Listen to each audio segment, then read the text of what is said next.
Graça e paz, você é inscrito aqui no nosso canal, Presbítero Pedrosa, para mais um vídeo. Então, pessoal, estou passando para informar a vocês que o vídeo que nós postamos aqui no canal do pastor Elienay Cabral, pregando na 68ª Escola Bíblica de Obreiros aqui em Pernambuco, Recife, a mensagem foi retirada por uma solicitação do Templo Central. O YouTube foi lá, retirou a mensagem e nos deu um strike. O que é que eu vou fazer agora? Eu vou repostar o vídeo, só que agora em áudio. Mas o conteúdo é o pastor Elienay pregando uma mensagem poderosa. Então eu vou repostar novamente e no final eu vou trazer uma mensagem aqui para vocês. Mas antes de postar o vídeo, eu gostaria de convidar você a se inscrever nesse canal, ativar as notificações, deixar comentário e compartilhar os nossos vídeos. Faça com que esse trabalho chegue o mais longe possível. Venha você também fazer parte desta grande família de apologetas em defesa do Evangelho do Reino de Deus contra inovações, modismos, heresias e hereges desse sistema maligno pentecostal da Assembleia de Deus aqui em Pernambuco, regido a ditaduras, dinastias e nepotismos. Conto com a sua confiança e cooperação aqui no nosso canal. Veja o vídeo e seja edificado no processo. A paz do Senhor para todos os irmãos. Eu estou muito feliz por tudo que estou vendo. Eu louvo a Deus por esta oportunidade. Meus irmãos, eu gostaria de trazer uma mensagem que encontramos no Velho Testamento. E para tanto eu quero convidar os irmãos para que abram as suas Bíblias no livro de 2 Crônicas, no capítulo 12. E nós vamos ler, na verdade, 10 versículos dessa escritura apenas. É uma história dramática, uma história triste até certo ponto, mas que tem lições preciosíssimas para todos nós. 2 Crônicas, capítulo 12, versículos de 1 ao 10, que nos diz assim: Sucedeu, pois, que havendo Roboão confirmado o reino e havendo se fortalecido, deixou a lei do Senhor e com ele todo Israel. Pelo que sucedeu no ano 5º do rei Roboão, que Sisaque, rei do Egito, subiu contra Jerusalém, porque tinham transgredido contra o Senhor, com 1.200 carros e com 60.000 cavaleiros, e era inumerável a gente que vinha com ele do Egito, tanto de líbios como suquitas e etíopes. E tomou as cidades fortes que Judá tinha e veio a Jerusalém. Então veio Semaías, o profeta, a Roboão, e aos príncipes de Judá que se ajuntaram em Jerusalém por causa de Sisaque, e disse-lhes: Assim diz o Senhor, vós me deixastes a mim, pelo que eu também vos deixei nas mãos de Sisaque. Então se humilharam os príncipes de Israel e o rei, e disseram: O Senhor é justo. Vendo, pois, o Senhor que se humilhavam, veio a palavra do Senhor a Semaías, dizendo: Humilharam-se, não os destruirei. Antes em breve lhes darei lugar de escaparem, para que o meu furor se não derrame sobre Jerusalém pelas mãos de Sisaque. Porém, serão seus servos, para que conheçam a diferença da minha servidão e da servidão dos reinos da terra. Quero dar destaque especialmente aos versículos 9 e 10, que nos diz assim: Subiu, pois, Sisaque, rei do Egito, contra Jerusalém, e tomou os tesouros da casa do Senhor e os tesouros da casa do rei. Levou tudo. Tomou também os escudos de ouro que Salomão fizera. E fez o rei, em lugar deles, escudos de cobre, e os entregou nas mãos dos capitães da guarda que guardavam a porta da casa do rei. Quantos podem dizer amém? Eu quero, na verdade, chamar a atenção dos irmãos e vou dar título a esta palavra que o Senhor colocou em meu coração sobre o seguinte: escudos de ouro ou de cobre. Escudos de ouro ou de cobre. Vejam só, essa história, esse tema conduz a nossa mente à história do reino de Judá nos dias do rei Roboão, filho de Salomão, mais ou menos entre os anos 945 e 928 a.C. Roboão, de fato, quando iniciou, teve um reinado até próspero e abençoado por Deus, porque ele ainda temia ao Senhor. Dessa forma, ele construiu cidades, construiu vilas e fortalezas nas terras do seu domínio. Roboão fabricou armamentos de guerra para o seu exército, tornando-se naquela época uma potência militar. Conquistou a confiança do povo e por causa disso foi fortemente apoiado no seu reino logo no início do seu reinado. Porém, depois de tantas conquistas no seu reino, Roboão de repente deixou-se influenciar por maus conselheiros. Envaideceu-se, abandonou o culto ao Senhor, tornou-se arrogante e até implacável com o povo de Israel. Perdeu o respeito pelas coisas sagradas e perdeu o respeito pelas pessoas. Sua arrogância o isolou de Deus e o isolou também do povo. Lamentavelmente, Ele permitiu que os cultos pagãos voltassem à vida do povo, e o culto a Deus foi relegado a um segundo plano, induzindo todo o povo de Israel ao relaxamento espiritual. A liturgia sacerdotal, até então, de repente, perdeu espaço para outros cultos, e a luxúria e a displicência tomaram conta de todo o reino. Mas Deus, o nosso Deus, é justo juiz e não se deixa zombar. Aleluia!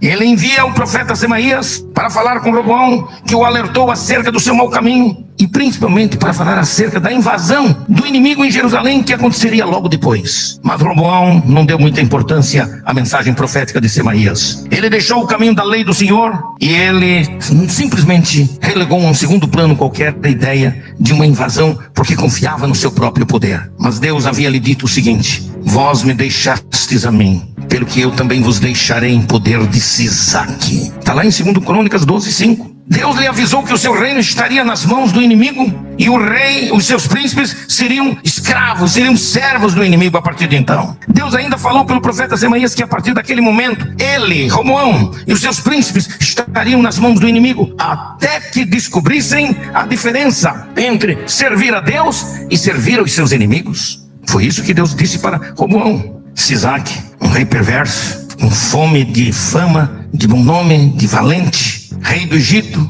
de repente cercou a cidade de Jerusalém. E quando ele cercou a cidade de Jerusalém, ele dominou completamente a cidade, com 1.200 carros, 60.000 cavaleiros, além de um grande número de soldados para tomarem as cidades todas de Judá e a própria cidade de Jerusalém. Foi isso que aconteceu. Por causa disso, o rei Roboão foi humilhado, juntamente com seus príncipes, além de ter a perda dos tesouros da casa de Deus e do seu palácio, que foram levados pelo inimigo. Sisaque, esse rei perverso do Egito, não teve escrúpulos, juntamente com seus homens, ao entrarem na casa de Deus e profanarem o santuário na casa de Deus, saqueando todos os seus tesouros, inclusive os tesouros que estavam na casa real, que ficava ao lado do templo. Chama a atenção aqui que dentre todos estes tesouros que Sisaque tomou posse, ele também tomou posse dos 300 escudos de ouro feitos no reinado de Salomão. E esses tesouros, esses escudos, tinham uma importância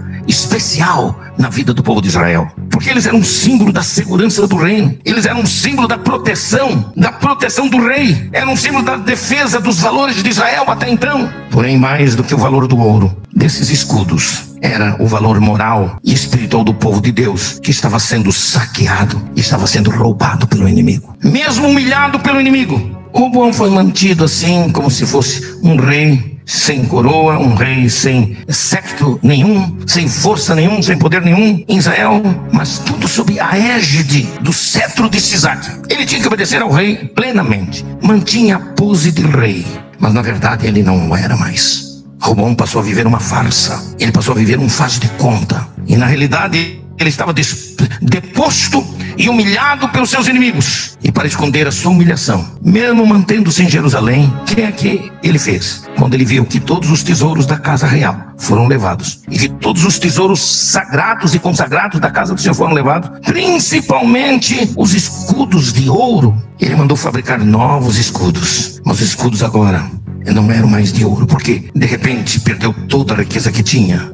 Em lugar dos escudos de ouro, ele mandou fazer escudos de cobre, que precisavam constantemente ser polidos e limpos, para evitar os vinagre, para evitar que eles ficassem empreteados ou coisa semelhante, a fim de que toda vez que o rei resolvia entrar no templo ainda, que o rei pretendia entrar na sua casa, os guardas da realeza, eles ostentavam agora os escudos de cobre, não mais os escudos de ouro. E toda vez que ele entrava na casa de Deus, esses guardas reais se apresentavam ostentando esses escudos de cobre, que eram de fato uma imitação dos escudos de ouro. Então nós nos perguntamos hoje, que escudos estamos nós ostentando em nossos dias? São os escudos de ouro ou são os escudos de cobre? Nesta noite, o Espírito Santo me leva, juntamente com vocês, a avaliar nossos valores, a avaliar nossos tesouros, se são originais ou são apenas alguma imitação. E é disso que eu quero falar. Deixa eu falar um pouquinho do seguinte, da importância dos escudos de ouro, que foram fabricados no tempo do rei Salomão.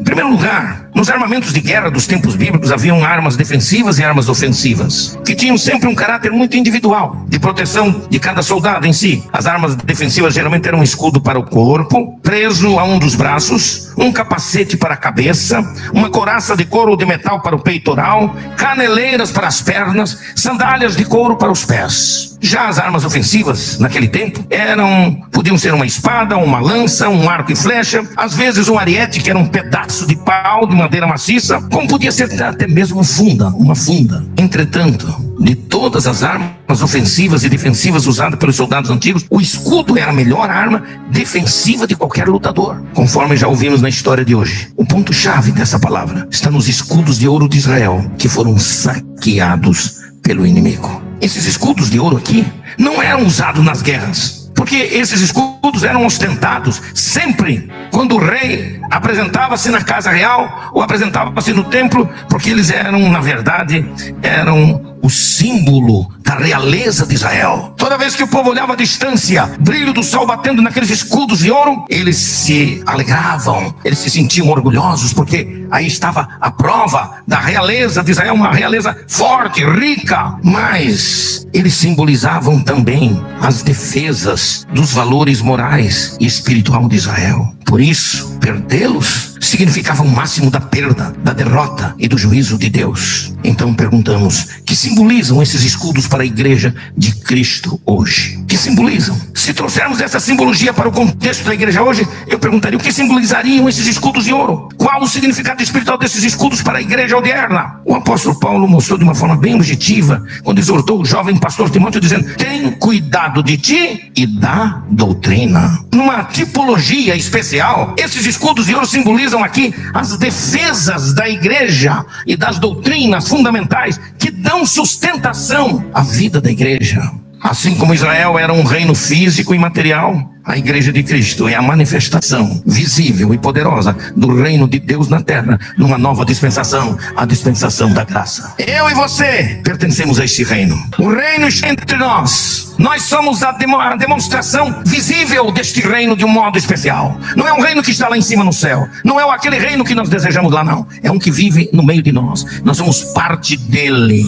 E por isso, como parte desse reino, temos por obrigação ostentar nossos escudos de ouro, que representam e simbolizam as defesas da vida da igreja. A realeza faz parte da vida da igreja. Amém, irmãos? O apóstolo Pedro identificou a igreja como um reino sacerdotal. Quando ele diz: vós sois raça eleita, sacerdócio real, nação santa, povo de propriedade exclusiva de Deus. Foi Pedro que falou. Permita-me dizer isso a vocês: nós crentes, como súditos e sacerdotes desse reino, exercemos nosso sacerdócio, fazendo o quê? Intercedendo e defendendo os interesses do reino de Deus. Por isso, os nossos escudos são escudos de ouro. A fé cristã é o escudo que embraçamos para defender a igreja dos dardos inflamados das falsas doutrinas que estão ao nosso redor. E o apóstolo Paulo entendeu que a igreja, ela entraria num campo de batalha, e nessa batalha cada cristão verdadeiro deve ser um soldado equipado com as armas do reino de Deus. Em outras palavras, caríssimos irmãos em Cristo,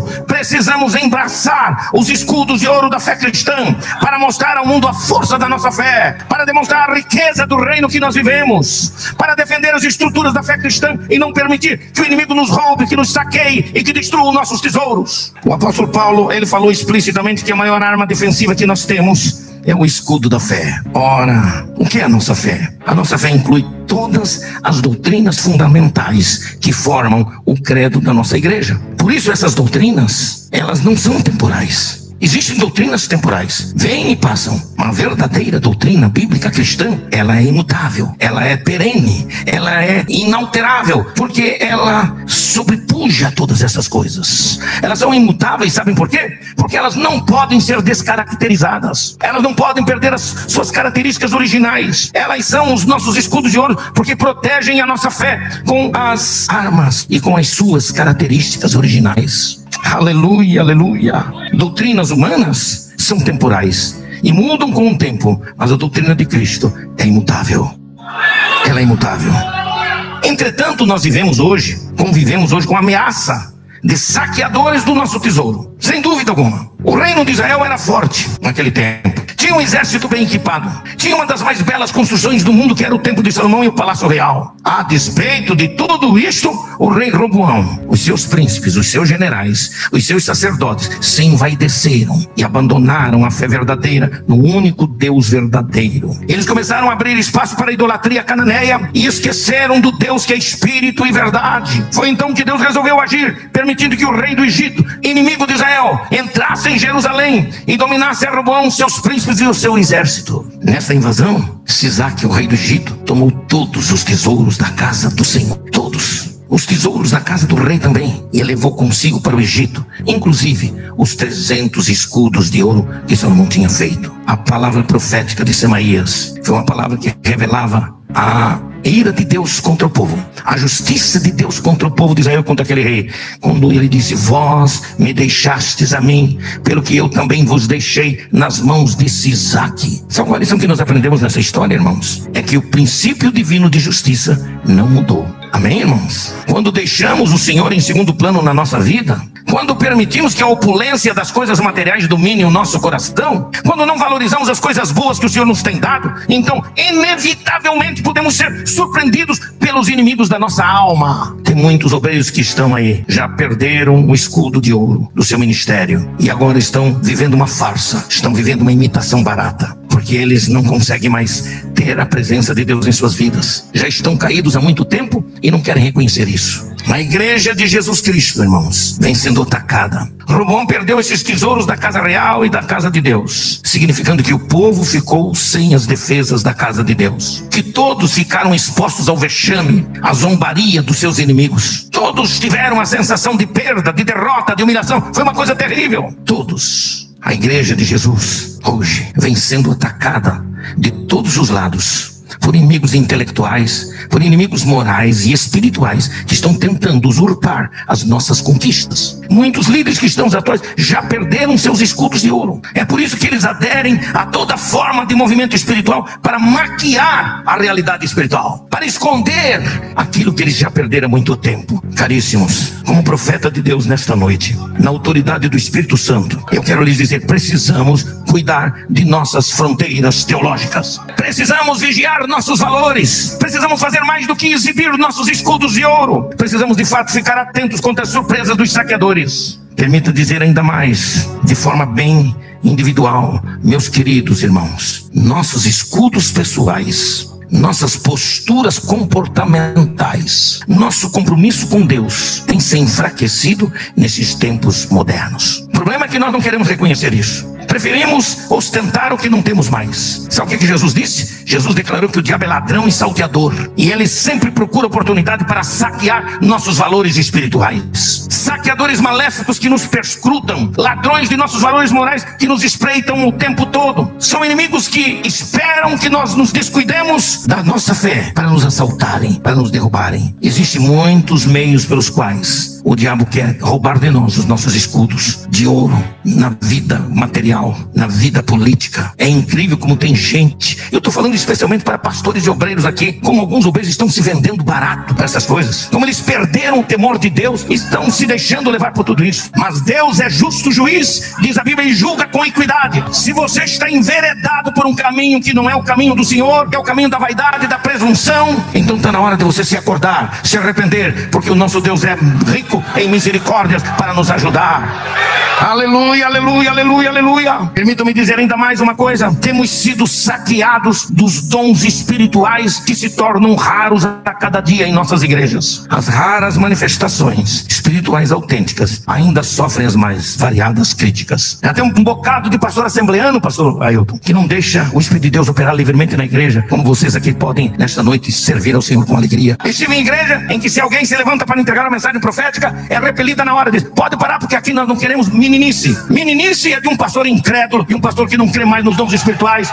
que já perdeu o escudo de ouro. Isso é meninice. Se isso é ser da velha guarda, eu sou da velha guarda, mas estou muito bem concentrado na realidade de hoje. É triste saber que nossos escudos de ouro têm sido substituídos por escudos de cobre. Sabe o que quer dizer isso? É o certo pelo incerto, é o integral pelo mais ou menos, é a verdade pela mentira, é a fé genuína pelo racionalismo carnal. Tudo isso nos leva a abrir os olhos para a farsa das imitações que estão estão aí, beirando e tentando entrar nas nossas igrejas. É disso que eu quero falar agora para terminar. A farsa das imitações. Meu Deus do céu. Note o que o texto diz assim: em lugar dos escudos de ouro, fez o rei Roboão escudos de cobre, e os entregou nas mãos dos capitães da guarda que guardavam a porta da casa do rei. E sucedeu que, entrando o rei na casa do Senhor, vinham os da guarda e traziam os escudos de cobre e os tornavam a pôr na câmara da guarda. Essa escritura retrata o estado caótico a que foi submetido o reino de Israel. A partir de então, a história revela que houve uma divisão enorme no reino de Israel. 10 tribos se separaram, foram para um lugar. Roboão ficou apenas com 2 tribos. E essa divisão, provocada pelo orgulho, pela displicência espiritual, com a direção de Deus no reino de Israel, produziu o caos espiritual, que até hoje estão tentando recuperar o que já perderam. Até hoje, nunca mais recuperaram os escudos de ouro. Nunca mais conseguiram recuperar os tesouros da casa de Deus, nem tampouco os tesouros da casa do rei. Meu Deus do céu. Isso nos ensina, irmãos, que quando estamos fora do projeto de Deus, nós temos a tendência de buscar formas, meios e substitutos da verdadeira fé. O rei Roboão passou a viver com seus príncipes, generais e sacerdotes uma farsa. Ele trocou o ouro pelo cobre, ele trocou o genuíno pelo falsificado, ele trocou o verdadeiro pelo que era mentiroso, ele trocou o puro pelo impuro, ele trocou a sinceridade pela hipocrisia, ele trocou o autêntico pelo falso. Nós sabemos que no campo da tipologia bíblica os 2 metais são distintos. O ouro tipifica a realeza, a glória, a dignidade, a resistência, a durabilidade e a sinceridade. Mas o cobre é um metal feito de uma liga que envolve geralmente, às vezes, um pouco de bronze de estanho, e dizem as traduções, que até tiveram dificuldade para essa tradução literal, de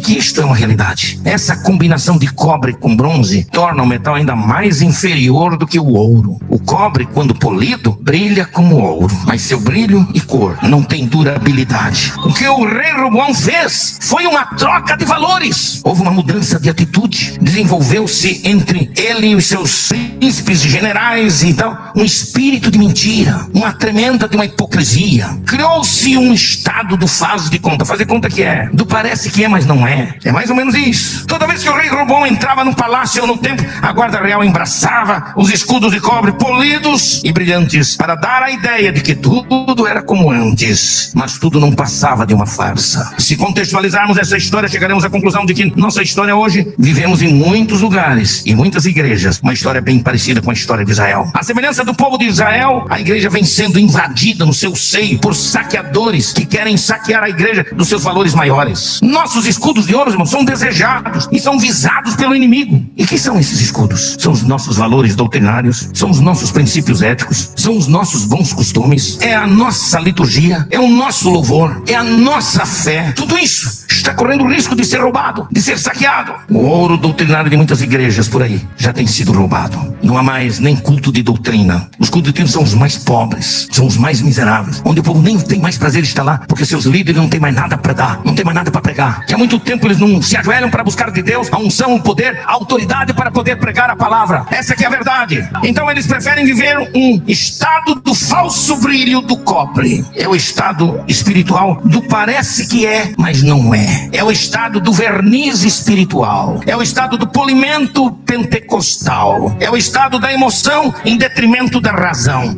É o estado da fé epidérmica, daquela que arrepia a pele e do arrepio dos pelos. Esse é o estado de muita gente. Eu me arrepiei, então eu estou sentindo a presença de Deus. E quando ele sai, depois passou o arrepio, ele volta a fazer a mesma coisa, os mesmos erros, os mesmos pecados, as mesmas coisas. É lamentável, irmãos. É lamentável. Eu fui de uma determinada igreja para pregar e eu me senti mal no púlpito daquela igreja. Eu não sabia explicar. Eu orei, Deus, Senhor, o que está acontecendo aqui? A igreja estava convivendo com um homem adúltero no púlpito da igreja. Anos e anos enganando a igreja. Enganando a igreja. Ninguém engana Deus. Pode enganar as pessoas, mas a Deus ninguém engana. Porque de Deus não se zomba. De Deus não se zomba. É bom que se diga que quando se perde ouro é muito difícil conviver com o cobre. A autenticidade da fé cristã está perdendo espaço para as falsificações espirituais, para as falsas teologias. Tem se construído tronos de cobre para o Senhor Jesus Cristo, quando ele deveria estar num trono de ouro. Escudos polidos não resistem às intempéries do tempo e a corrosão geralmente torna-se inevitável. O cobre, irmãos, na Bíblia é típico do fingimento, da hipocrisia, da falsidade. Nós precisamos deixar de querer parecer, de querer mostrar para os outros que não somos. Precisamos de fato resgatar aquilo que é íntegro, que é puro, que é sem mistura, que é verdadeiro como ouro. Precisamos resgatar. Não se tem notícia de que Israel tenha recuperado aqueles escudos de ouro, porque é muito difícil recuperar valores depois de roubados em nossas casas. Muito pior